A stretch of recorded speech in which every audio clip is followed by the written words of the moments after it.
That's transparency. Follow up on that, Sure. Caroline.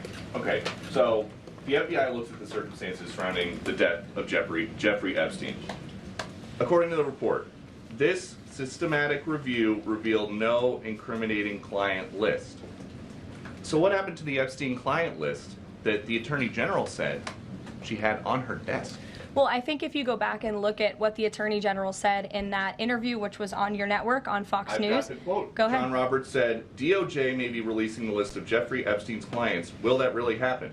And she said, it's sitting on my desk right now to review.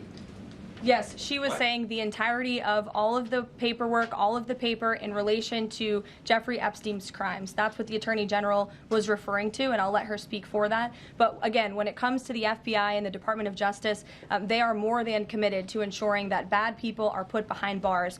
They have an operation going on right now called Summer Heat, which has our murder rate trending in the lowest direction in United States history. Their emphasis on violent crime and locking up violent criminals has led to the arrest of 14,000 violent criminals. That's a 62% increase from the same time period last year. So this Attorney General and the FBI Director are committed to putting bad people behind bars where they belong. They promised an exhaustive review. That's what they did. For any further details, I would refer you to the Department of Justice. No, Caroline, we all have eyes, ears, and a brain. We all saw the footage that was recorded by Fox News. Pam Bondi, Trump's Attorney General, said, the client list is on my desk right now.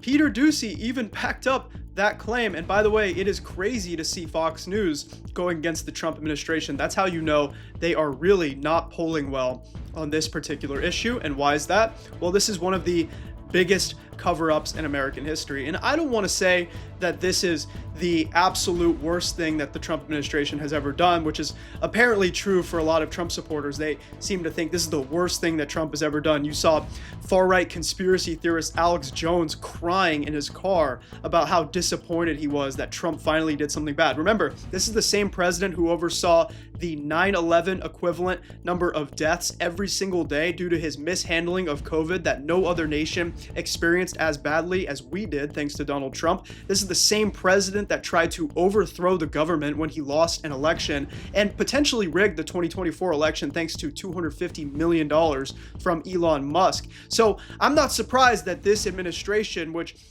seems to have no regard for what the American people need, want, or care about, is now suddenly deciding to withhold all evidence from the Epstein files that they promised they would release as another way to get Trump elected. Karoline Leavitt knows very well that there's an Epstein client list. Everybody's talked about it. Parts of the list have been revealed.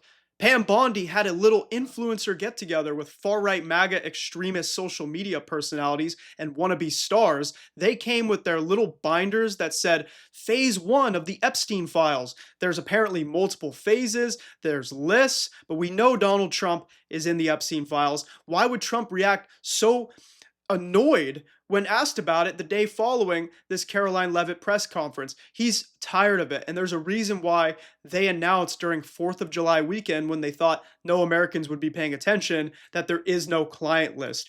Why would they strategically announce that information over a weekend like this? They don't want you talking about it. Folks, thanks so much for tuning into this edition of the Progressive Pulse. Please like and share this video to amplify its message. Subscribe for free. Link is in the description to all my other socials. Really appreciate you guys. Stay vigilant and fight the fascist Trump regime.